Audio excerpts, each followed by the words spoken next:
The news hit Canada like a blizzard, sudden, cold, and overwhelming. On October 15, 2025, the U.S. seized control over Canada's critical minerals, lithium, cobalt, rare earths, now under American command. The White House called it national security. In Ottawa, it felt like a takeover.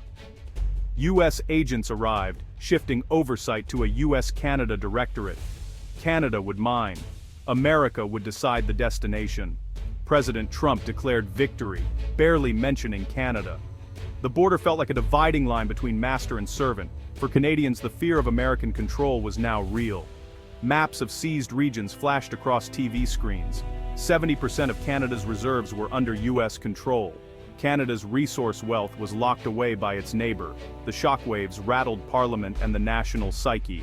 This was a direct challenge to Canadian sovereignty. Canadians were left asking, what does it mean to be a nation? This was no impulsive move, it was the endgame of a long strategy. The Trump administration's Fortress North America doctrine saw economic security as national security. COVID-19 exposed U.S. dependence on rivals like China for vital goods. Critical minerals became the new battleground. A revised pact with Canada hid an emergency clause, a Trojan horse.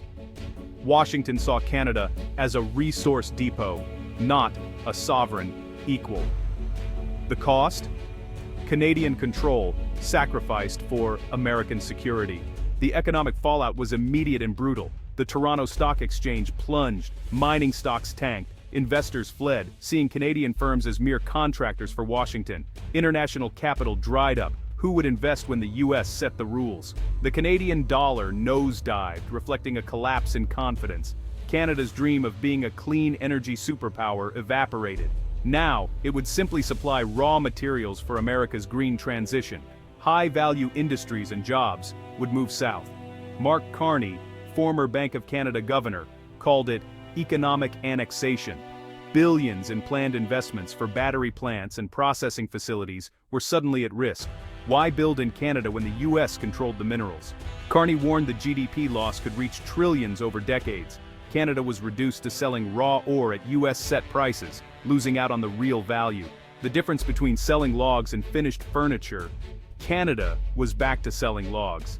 The economic bleeding was deep, and the wound was self-inflicted.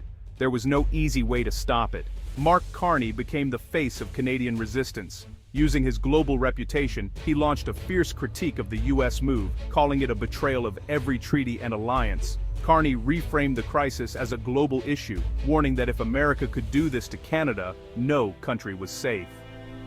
In a widely read op-ed, he argued that the Trump administration's action was a return to the law of the jungle. He urged middle powers, Australia, Japan, South Korea, to unite against American unilateralism. Carney's message: the fight for Canada's minerals was a fight for the future of the global economic order. At home, he faced critics who urged compliance, arguing Canada had no choice. The debate split Canada's elite nationalists and internationalists versus pragmatists and continentalists. Internationally, Carney's warnings resonated. He gave interviews worldwide, alerting automakers and governments that their supply chains were now at the mercy of the White House. Boardrooms in Munich and Tokyo took notice. Carney had turned a bilateral crisis into a multilateral alarm. Other nations began to echo his concerns. The world realized the seizure of Canada's minerals was everyone's problem. Canada's lonely fight was becoming a global cause.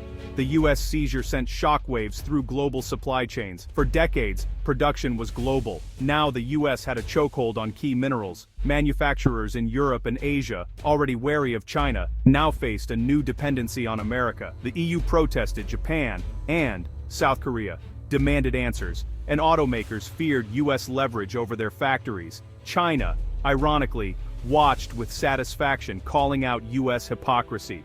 Beijing seized the moment, offering long-term mineral deals to nervous countries. The U.S. move, meant to counter China, inadvertently boosted China's global hand. The era of frictionless supply chains was over.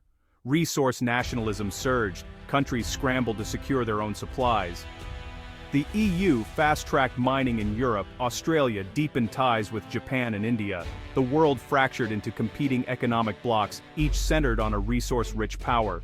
The global chessboard was upended. The scramble for minerals had redrawn the map of power. The consequences would echo for decades.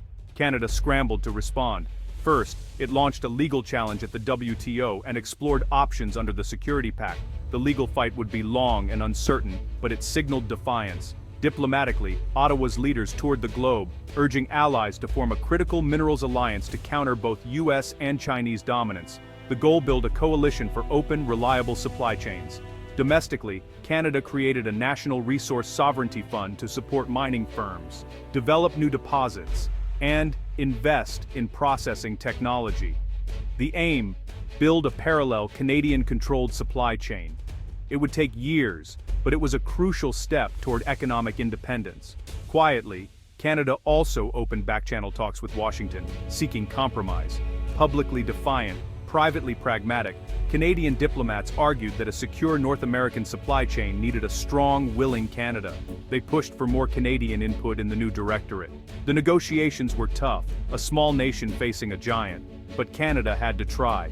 The alternative was permanent subordination. The stakes, nothing less than the country's future. October 15, 2025, marked a turning point. The polite fictions of alliances and global order were shattered. Geography, geology, and power now ruled. The nations controlling lithium, cobalt, and nickel would shape the future. America's gamble secured resources, but at the cost of trust and credibility. Canada's crisis was a harsh lesson. Sovereignty must be defended, not assumed. The struggle to regain control will define a generation.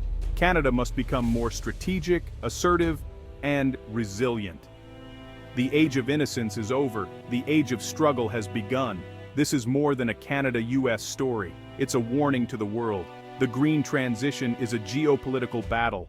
Unless nations cooperate, Shaktister au Omintrein, on that distur de loi Aubrindrian. Strapamdam, scramble for minerals could spark new conflicts. The new world order is being forged in the mines. Let's hope it's shaped by wisdom, not just greed.